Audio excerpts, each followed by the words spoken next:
getting crepes with my friend Louise up on Thayer, and we're standing in the room, which, if you've been there, it's kind of like really tiny. So if there are like 20 people in there, it's really packed.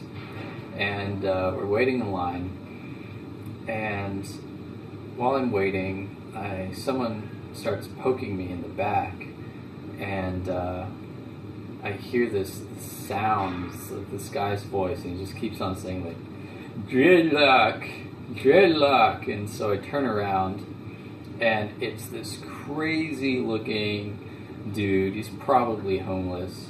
He's got like crazy short gray hair and a mustache, and he doesn't look old, but I would say he looked aged, and he was wearing a giant red knit poncho that like made him look fat, even though he was really, really skinny. And he kept on asking, or just like saying dreadlock, and so I didn't really know what to think. I'm used to all kinds of people like complimenting my hair, and on a lot of occasions it's like people on the side of the road, or like homeless people, and so I assumed he was complimenting me, and so I just said thank you, and I turned around.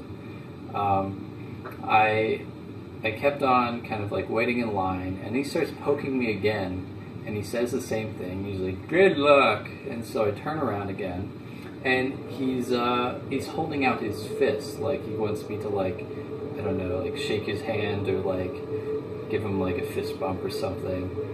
And by this time, like everyone in the restaurant is kind of just like looking at me and this guy, and he just like looks at me, and he holds my hand, and he turns it around and opens it up, and then he just places this like little white clump of paper towel in my hand, and he just looks at it, and then he looks at me, and he just goes, "Ganja," and then he leaves.